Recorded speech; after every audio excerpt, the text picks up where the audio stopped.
Understanding the self. So the first question is, do you consider the Philippine government as truly democratic?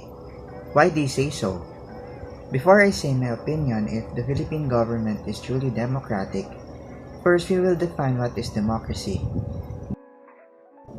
The democracy comes from the Greek word demos, which means people, and kratos, which means power. Therefore, democracy can be defined as the people's power. The people will determine how the government will operate, and they also elect the individuals who will lead it.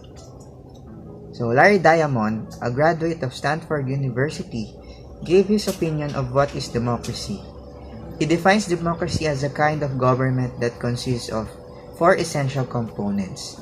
So number one is a system for choosing and replacing the government through free and fair elections.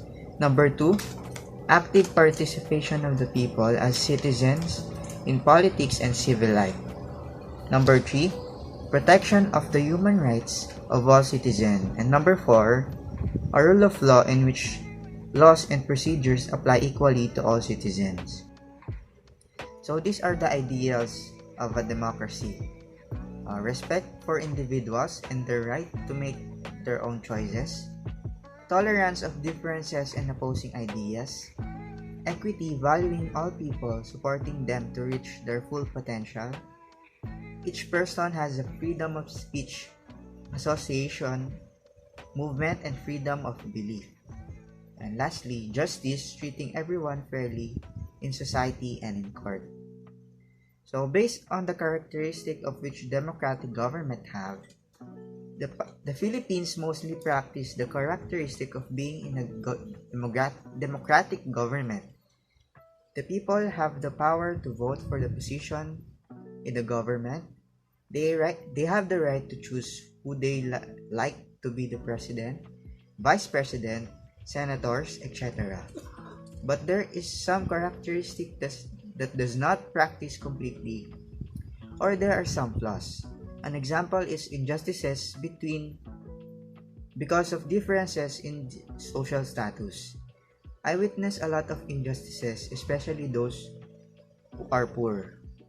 There is a news wherein an old man was accused of stealing a mango that he thought was their tree. He was already been put up in jail without litigation.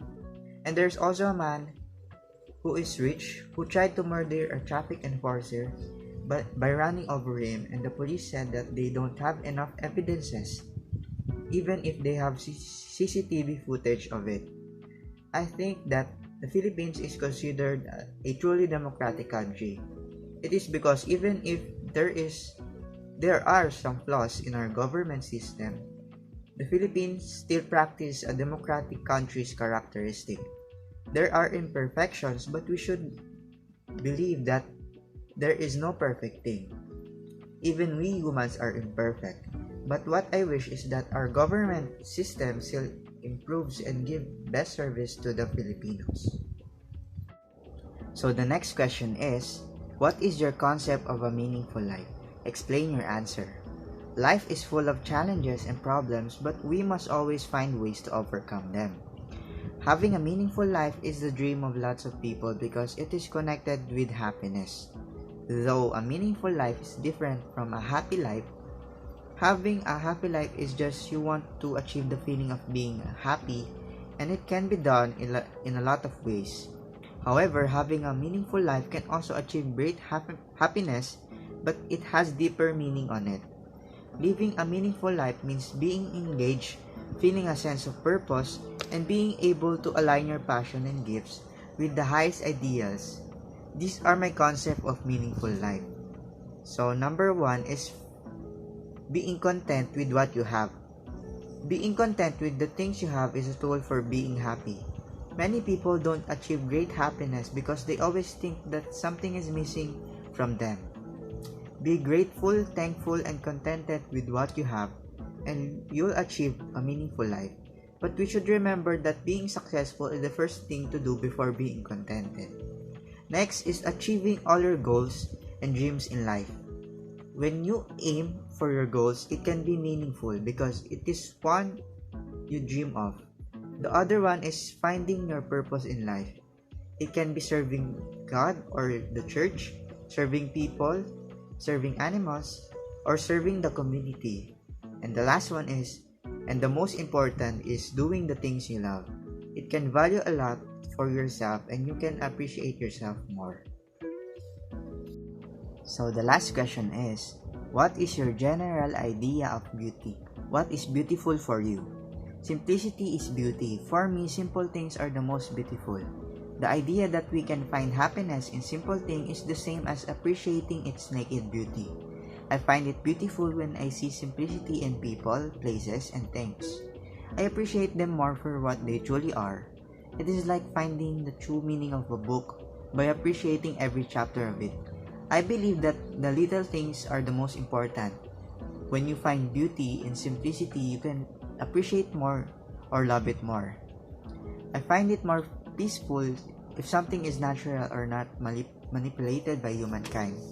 Nature. Before the human race creates civilization, nature is beautiful because it was the shelter of lots of species.